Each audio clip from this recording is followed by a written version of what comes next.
varias personas que vieron mi video sobre la historia oculta de la bandera salvadoreña, que se refiere a la que se adoptó en 1912, me preguntan sobre los orígenes de la anterior, la bandera adoptada en 1865 durante el gobierno de Francisco Dueñas. He hecho este video para responder a estas inquietudes. Voy a desempacar el mensaje que quería transmitir Dueñas con el diseño de los símbolos patrios de 1865, examinando el contexto en que se adoptaron. Dos decretos nos dan la información básica y el marco temporal. Aquí pueden ver la portada de El Constitucional, el diario oficial de la época, en el que se publica un decreto legislativo del 14 de febrero de 1865. El documento autoriza al Poder Ejecutivo para que acuerde los colores del pabellón nacional y los atributos del escudo de armas. La justificación para esta acción aparece en los considerandos, donde dice que la República del Salvador no ha decretado todavía su pabellón y escudo de armas que le corresponden, habiéndolo hecho ya los demás estados centroamericanos después de la disolución del Pacto Federal. Esto nos indica que la decisión es importante. Se trata de dar al país sus primeros símbolos patrios como nueva entidad política. La consecuencia de esta autorización fue el decreto ejecutivo del 28 de abril, que en su primer artículo dice que el pabellón nacional se compondrá de 5 fajas azules y 4 blancas.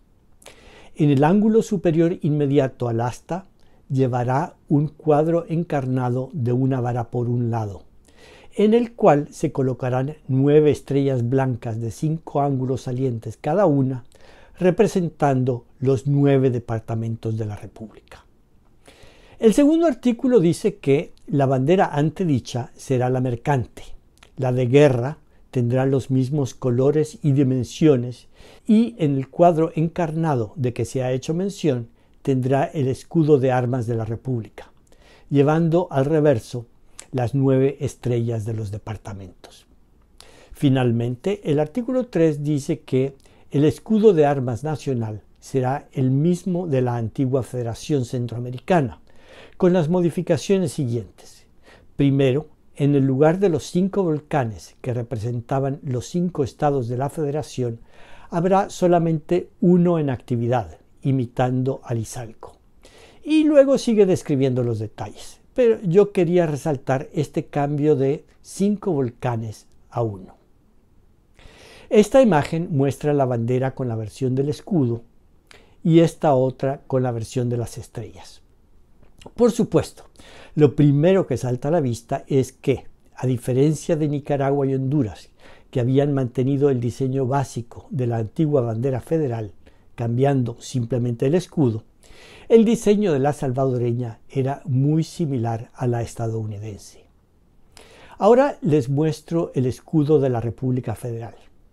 Así aparece en la portada de una de las primeras versiones impresas de la Constitución Federal.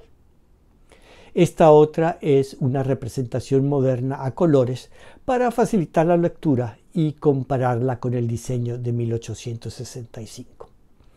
Como dice el decreto mismo, Dueñas tomó la decisión explícita de abandonar la simbología de los 5 estados de la Federación representados por 5 volcanes y sustituirla con la de un solo volcán, para indicar que El Salvador era una entidad totalmente diferente y separada.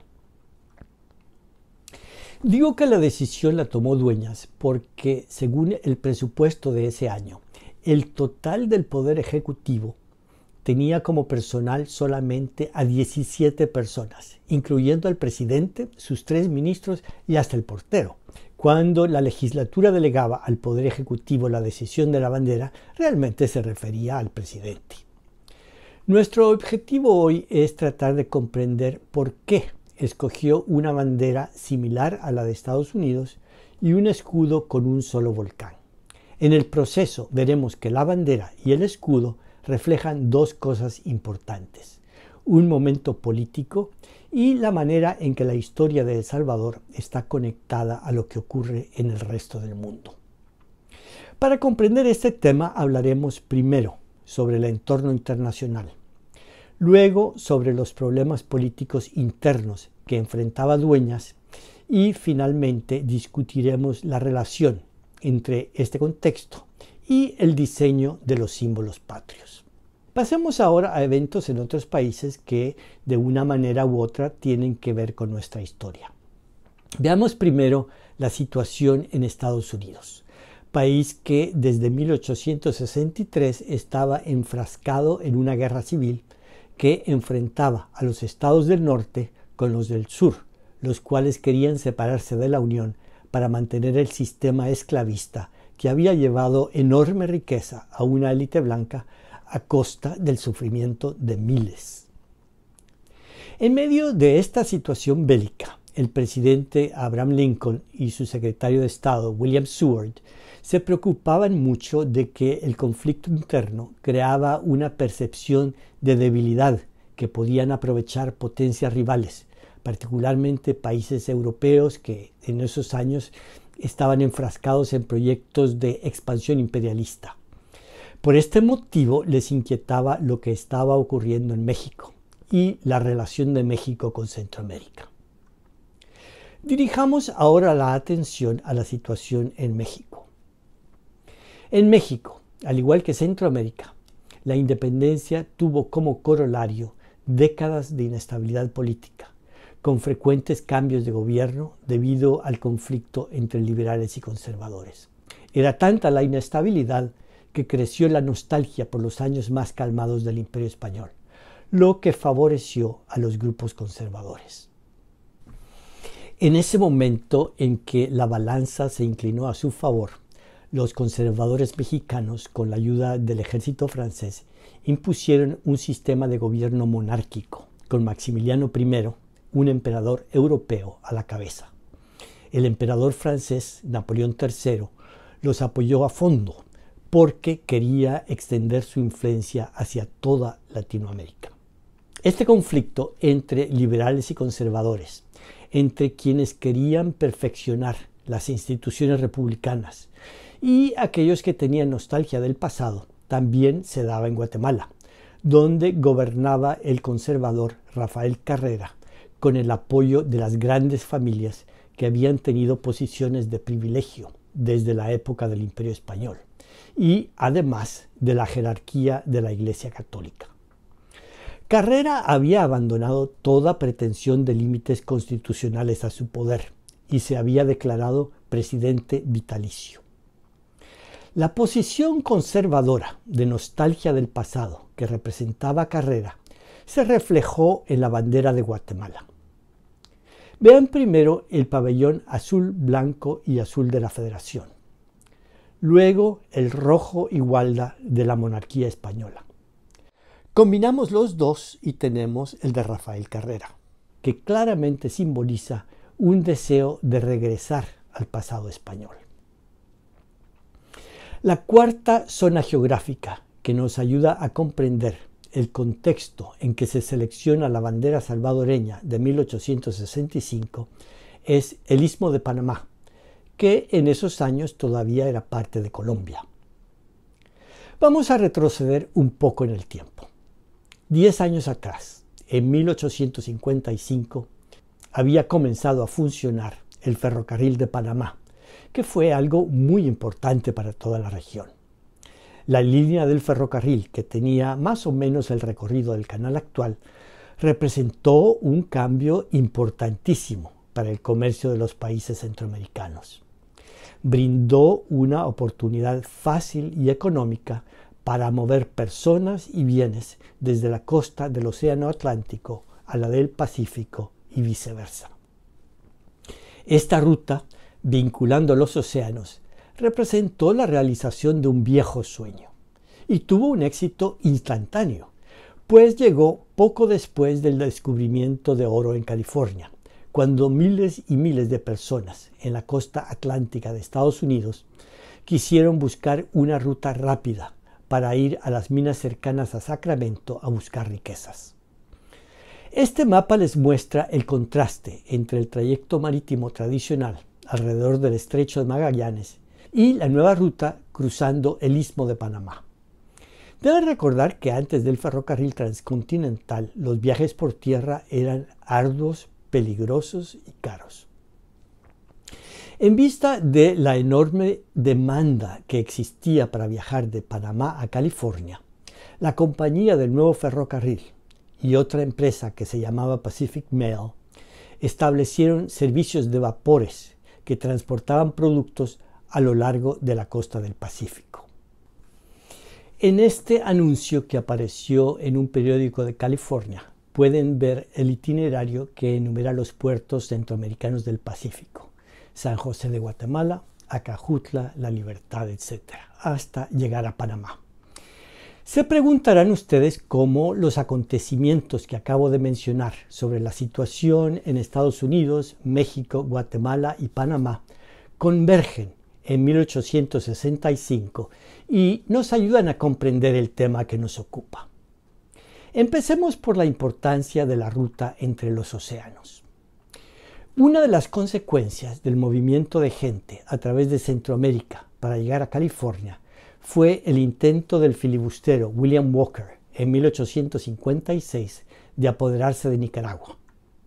La reacción de los países centroamericanos fue organizar un ejército aliado que logró expulsarlo. Entre los peligros que traía Walker a Centroamérica se encontraba el apoyo que recibía de estados esclavistas del sur de Estados Unidos, al grado que decretó que la esclavitud iba a ser legal en Nicaragua. Uno de los comandantes salvadoreños del ejército aliado fue Gerardo Barrios, que quiso utilizar la fama que obtuvo en la lucha contra el filibustero como trampolín para llegar a la presidencia, lo que logró después de varios intentos. Como Barrios era un liberal, heredero de Morazán, anticlerical, y trató de unir Centroamérica en contra de Carrera, el guatemalteco lo vio como amenaza y en 1863 lo derrocó e impuso a Francisco Dueñas como presidente de El Salvador. El año de 1863 estuvo dominado por el conflicto entre Carrera y Barrios. Las tropas guatemaltecas entraron al país por primera vez en febrero. La ofensiva continuó hasta octubre, cuando el presidente vitalicio entró a San Salvador con su ejército. La prolongada guerra tuvo momentos dramáticos.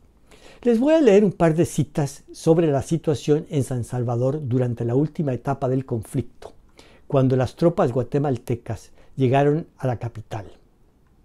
La primera cita viene de las memorias de un general guatemalteco que describe con cierta admiración las fortificaciones en la capital. La ciudad estaba convertida en una verdadera plaza fuerte. Tenía una doble línea de defensa. La una, que llamaremos exterior, en las garitas o avenidas de la población. Constaba de una serie de reductos u obras sueltas, todas de tierra con empalizadas de enormes dimensiones, muy inmediatas unas a otras y profundamente clavadas en tierra. Y la otra, en el interior, la formaban varias trincheras y casas claraboyadas, así como los monasterios, las iglesias y los edificios públicos, transformados en fortalezas. Contaba además con una poderosa artillería y cerca de 4,000 hombres, y algunos víveres y provisiones. Esta ilustración del sitio de San Salvador, que además duró casi un mes, es una foto del bajo relieve que se encuentra en el monumento Barrios frente al Palacio Nacional. Posiblemente ustedes lo han visto muchas veces, sin saber a qué se refiere exactamente. La segunda cita de testigo presencial es parte de un informe que escribió el estadounidense James Partridge. Como paréntesis, les puede interesar saber que el señor Partridge fue el primer representante de Estados Unidos que vivió en San Salvador, y se considera que la fecha en que presentó credenciales a Gerardo Barrios en 1863, apenas unas semanas antes de escribir este informe, marca el comienzo de las relaciones diplomáticas entre Estados Unidos y El Salvador. Permítanme traducir el informe de Partridge que describe la llegada del ejército guatemalteco. El 29 de septiembre, el general Carrera vino desde Santa Tecla para atacar esta ciudad y ocupó el barrio de San Jacinto al sur, mientras que el general Zavala ocupó el oeste. Y el 2 de octubre, Serna ocupó el norte de la ciudad. Desde entonces se han realizado ataques incesantes. El general Zavala notificó formalmente que la ciudad sería bombardeada después de 48 horas. El tiempo pasó y se inició un bombardeo. Se lanzaron varias bombas a la ciudad, incendiando y destruyendo varias casas, matando a mujeres y niños, incluyendo a uno de mis sirvientes. Y en ningún caso, según tengo conocimiento, haciendo daño alguno a los cuarteles o a los puntos contra los que se deberían de haber dirigido los proyectiles. Los residentes extranjeros denunciaron el problema y se les prometió alivio, pero tal es la ignorancia y falta de habilidad de quienes dirigen la artillería que aunque apuntan hacia las casas del presidente Barrios y de otros salvadoreños prominentes, siempre fallan y las casas afectadas son las de residentes extranjeros, como la del vicecónsul inglés, donde una bomba que cayó en el techo deshizo en pedazos a uno de sus sirvientes, y la del vicecónsul francés, que por poco escapó de la muerte por la misma causa. Esta mañana crucé las líneas del general Carrera a través de Santa Tecla y llegué a San Salvador. Encontré que se había cortado el acceso a casi todas las provisiones, que las tuberías de agua estaban destruidas, aunque afortunadamente la temporada de lluvias aún no ha terminado, y que había unas 250 personas en los hospitales, mal atendidas y sufriendo heridas.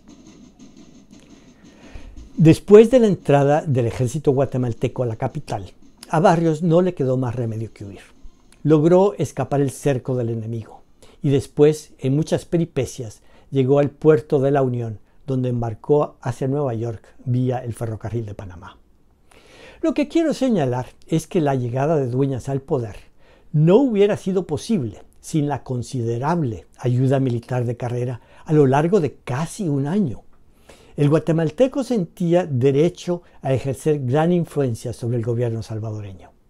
La dependencia que tenía Dueñas de Guatemala era tal que el mandatario salvadoreño ordenó que se colocara el retrato del guatemalteco en el salón de sesiones de la legislatura. Pasemos ahora a la relevancia de la situación en México para la problemática salvadoreña. Para explicar esto me permito mostrarles la foto de unas instrucciones que el secretario de Estado envió a Partridge. Esta carta, fechada en diciembre de 1864, se refería a la posición oficial de Estados Unidos con respecto al sistema político de los países centroamericanos. Seguimos, como siempre lo hemos hecho, deseando su independencia bajo un sistema de gobierno republicano. Creemos que eso se puede lograr si son fieles a sí mismos y tienen cuidado de protegerse contra las propuestas e insinuaciones de aquellos extranjeros que están vitalmente interesados en desaprobar a todos los gobiernos republicanos e inclusive atraer a su lado a aquellos países donde prevalece ese sistema. Hay razones para creer que el representante de Guatemala en Estados Unidos no es amigo del republicanismo, sino que suscribe abiertamente puntos de vista que pueden llevar a la absorción de su país por el imperio mexicano en ciernes. Fíjense en las últimas palabras, que pueden llevar a la absorción de su país por el imperio mexicano en ciernes. Aquí Seward expresa el temor de que mientras la política estadounidense se concentraba en su problema interno de la guerra civil, la presencia en México del emperador Maximiliano representaba un régimen monárquico y un proyecto imperialista patrocinado por Francia. Es más, el secretario de Estado tenía razones para temer que los conservadores de Guatemala querían unirse al experimento. Y no era idea descabellada. Después de todo, como ustedes saben, Inmediatamente después de la independencia en 1821, los grupos conservadores de Guatemala quisieron unirse al Imperio Mexicano de Iturbide para minimizar las posibilidades de cambios. La influencia monárquica francesa en México a través del Imperio de Maximiliano tuvo mucho que ver con la guerra entre Guatemala y El Salvador. Barrios se preocupó muchísimo cuando se enteró de la invasión francesa a México y de los planes de establecer una monarquía. Una de sus primeras acciones fue enviar a un embajador a Estados Unidos para tratar de obtener apoyo.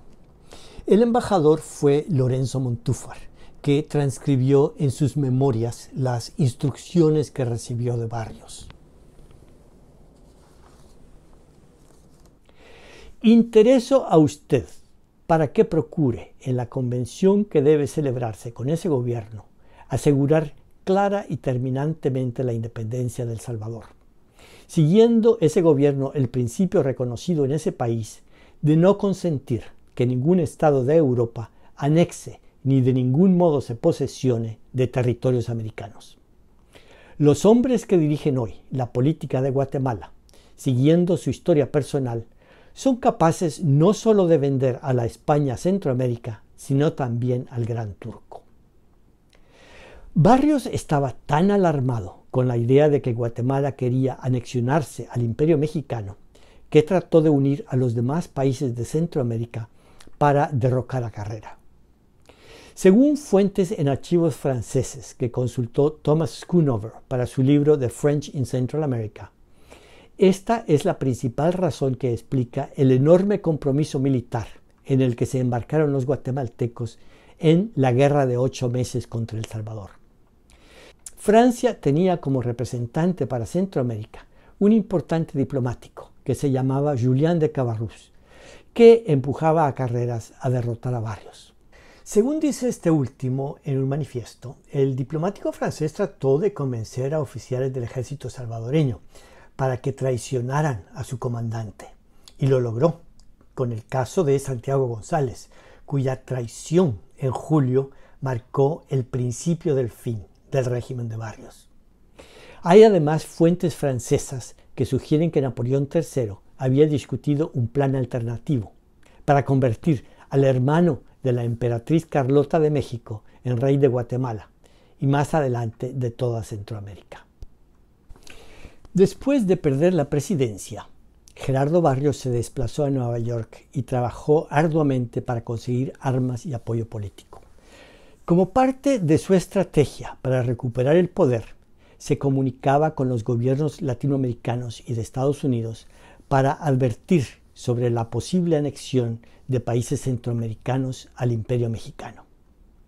En su campaña le convenía presentar a sus rivales conservadores como arquitectos de un retorno al sistema monárquico, que además estaban a punto de ayudar a la expansión del imperialismo francés. Quería que Estados Unidos y América Latina lo vieran como la alternativa lógica para contrarrestar al imperialismo francés y por lo tanto merecedor de apoyo. Este manifiesto, publicado en inglés en 1864, fue parte de esa campaña de Barrios que subraya el peligro de la anexión de Centroamérica al Imperio Mexicano. Aquí les muestro una correspondencia con un prominente liberal mexicano que estaba en constante comunicación con el secretario de Estado Seward. La carta menciona que Barrios le había advertido sobre el proyecto de Guatemala y algunos otros estados de Centroamérica de anexarse al llamado Imperio Mexicano. El gobierno de El Salvador publicaba desmentidos para atajar a la propaganda de Barrios, refiriéndose al supuesto proyecto de anexión.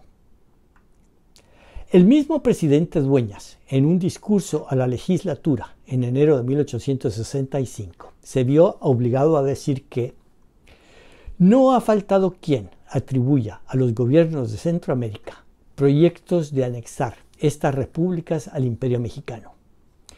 Tengo la satisfacción de aseguraros en este acto solemne que no hay ni ha habido proyectos de tal anexión. Como pueden ver, a mediados del siglo XIX, El Salvador no era un país aislado. Lo que ocurría en el resto del mundo podía tener un gran impacto en las decisiones políticas del país. Leyendo los documentos de archivo me da la impresión de que así como durante el conflicto armado del siglo XX, el ejército salvadoreño y sus aliados sabían que la mejor forma de obtener ayuda de Estados Unidos era presentarse como barrera indispensable contra el comunismo, Barrios intentaba presentarse como barrera contra las instituciones monárquicas y el imperialismo francés. Con estos antecedentes podemos comprender mejor la situación en El Salvador inmediatamente antes de la publicación del decreto sobre los símbolos patrios. Durante 1864, Barrios se dedicó a viajar conspirando, negociando la adquisición de suministros y apoyos para regresar a El Salvador y recuperar el sillón presidencial. Sus cartas advirtiendo sobre el proyecto de anexión a México eran parte de esa campaña. Entre tanto, Dueñas intentaba consolidar su tambaleante gobierno a sabiendas de que Barrios podía regresar y de que su seguridad dependía militarmente de la ayuda del guatemalteco Carrera. Poco a poco, el gobierno intentaba obtener legitimidad. Para finales de 1864, Dueñas había logrado la aprobación de una constitución y llevar a cabo elecciones legislativas y presidenciales. A juzgar por las cifras de resultados, la votación no fue particularmente limpia. Dueñas recibió 96% de los votos, lo cual resulta sumamente sospechoso. Veamos ahora más de cerca, con la ayuda de una cronología, los días cercanos a los dos decretos relacionados con los símbolos patrios. Como pueden ver, el 14 de febrero, 2 semanas antes de comenzar el periodo presidencial, la legislatura aprobó el decreto que facultaba a Dueñas para diseñar una nueva bandera. Esto indica que era un tema de gran prioridad en el proyecto de consolidación del régimen. Luego vienen en rápida sucesión acontecimientos que alteraron el equilibrio político de Centroamérica. Rafael Carrera, el líder conservador promonárquico que había dominado la región y particularmente El Salvador, cayó gravemente enfermo a mediados de marzo. Mientras agonizaba el presidente guatemalteco, terminó la guerra civil en Estados Unidos. El 14 de abril murió Carrera. El día siguiente fue el asesinato de Abraham Lincoln.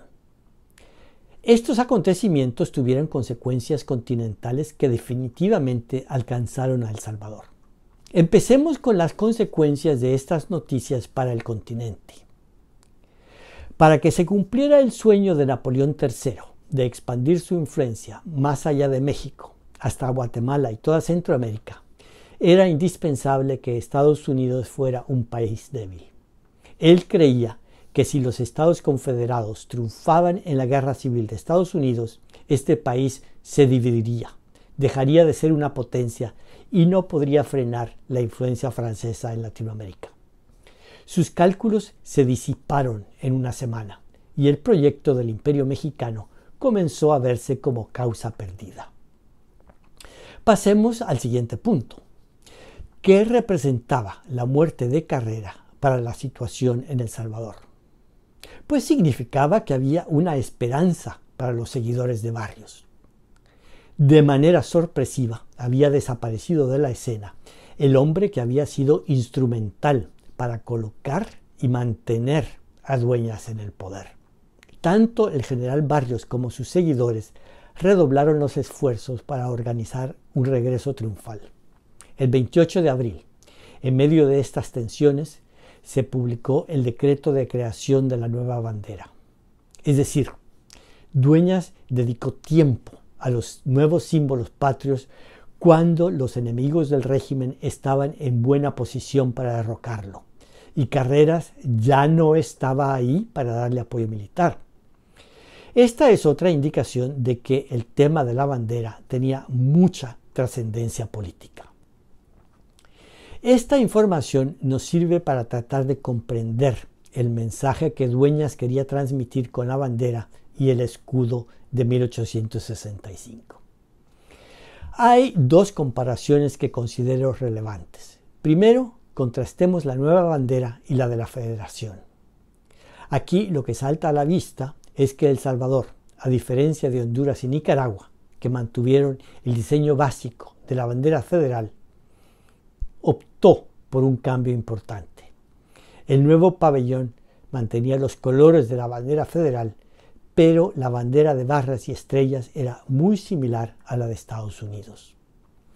Para entender la razón de este cambio, veamos el contraste con el estandarte guatemalteco. Yo veo aquí la diferencia más importante. La bandera de carrera apunta claramente a una identificación con un pasado colonial, monárquico, combinando los colores de España, rojo y gualda, con el azul blanco y azul de la Federación. La de Dueñas, que se aprobó después de la muerte de Carrera, cuando la viabilidad del Imperio Mexicano comenzaba a desaparecer y había pasado el peligro de segregación en Estados Unidos, busca identificarse con el sistema político de la República Democrática del Norte. El nuevo símbolo patrio transmitía dos señales importantes, tanto cara al exterior como a la población salvadoreña. Estando bajo amenaza de los liberales, Dueñas indicaba, con un diseño similar al de Estados Unidos, el país republicano por excelencia, el gran rival de monarquías, un distanciamiento rápido del proyecto conservador de Rafael Carrera, que había coqueteado con el Imperio Mexicano y adoptaba los símbolos y actitudes de la monarquía española. En circunstancias en que Barrios hablaba de que El Salvador y Guatemala querían incorporarse al Imperio Mexicano, la nueva bandera lo contradecía. Le señalaba a la población de El Salvador que, contrario a lo que decía Barrios, Dueñas rechazaba la idea de una monarquía y se identificaba con el sistema político republicano de Estados Unidos. Además, al adoptar un escudo con un solo volcán, dejaba atrás a la Federación y a intentos de reunificarla que habían causado tantas guerras en Centroamérica. Se puede decir que con estas acciones le quitaba seguidores a Barrios, porque decía que Dueñas no era ni marioneta de Guatemala ni conservador con tendencias monárquicas y que, además, iba a tener una agenda de no intervención en las rivalidades centroamericanas, que podía traer mayor paz para concentrarse en actividades productivas. Esta promesa de paz tenía particular resonancia una década después de la inauguración del servicio del ferrocarril de Panamá y vapores del Pacífico.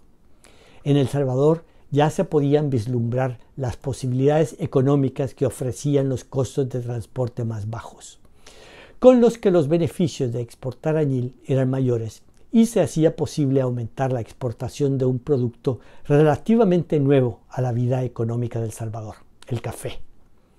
La nueva bandera reflejaba de manera fidedigna los vientos de cambio, un distanciamiento inmediato del gobierno de Guatemala, el abandono del proyecto conservador de nostalgia a la monarquía española, el abrazo de un nuevo rumbo como país republicano separado de la Federación y las posibilidades económicas de una vida en paz. Para terminar, no quiero que se queden con el suspenso y voy a resumir en qué terminó el intento de Barrios de regresar a la presidencia. Lo haré nuevamente con la ayuda de una cronología para que no se pierdan. Como comentamos, después de la muerte de Carreras, pareció que se estaba abriendo una gran oportunidad para el regreso de Gerardo Barrios a la presidencia. El 15 de mayo, el general Trinidad Cabañas, que era uno de los aliados de Barrios, comenzó un levantamiento en San Miguel. El expresidente todavía estaba en Panamá consiguiendo pertrechos, pero se apresuró a dirigirse a la costa salvadoreña y desembarcó en Meanguera, en el Golfo de Fonseca, el 17 de junio. Pero ya para entonces las tropas de Dueñas habían derrotado a Trinidad Cabañas. Barrios no vio la posibilidad de seguir adelante y se embarcó rumbo a Panamá. Desafortunadamente, una tormenta empujó el barco del general a las costas de Nicaragua, donde lo capturaron, y el gobierno nicaragüense lo colocó en prisión. Desde ese momento, las autoridades salvadoreñas trataron de buscar su extradición. Hubo varias negociaciones y por fin Nicaragua acordó extraditar a Barrios, pero no sin exigir un compromiso de parte del gobierno de El Salvador a respetarle la vida. Después del desembarco de Barrios, el 27 de julio en La Libertad, lo llevaron a una prisión en San Salvador. Pero ya llegaban las fiestas de agosto, lo que atrasó el proceso judicial. El 10 de agosto comenzó el juicio militar y Dueñas decidió no respetar el acuerdo al que se había llegado con Nicaragua. Con el pretexto de que el Poder Ejecutivo no podía tener influencia sobre el judicial, sancionó la sentencia de muerte que dictó el Tribunal Militar. El país estaba en estado de sitio. Nadie creyó las excusas del gobierno. Gerardo Barrios por fin enfrentó el paredón el 29 de agosto. La narración oficial de sus últimos momentos es muy escueta. Simplemente dice que manifestó el reo deseo de dar un abrazo de despedida al señor general don Santiago González y al señor Ansaldo. Verificado lo cual, suplicó a su digno confesor le dijese una misa sin pompa ni solemnidad alguna. Y habiendo encargado por último al señor general González el cuidado de su entierro, recibió la muerte con entera resignación, y su cadáver fue sepultado en el interior de la iglesia del Calvario. Un comentario. Esa conversación entre Barrios y Santiago González es un momento de película. Es el abrazo entre un hombre que estaba a punto de ser fusilado y el traicionero que se había rendido al ejército guatemalteco, haciendo posible la llegada de Dueñas al poder. En otro video, que tal vez les pueda interesar, discuto la historia oculta de la bandera actual de El Salvador, la que se decretó en 1912.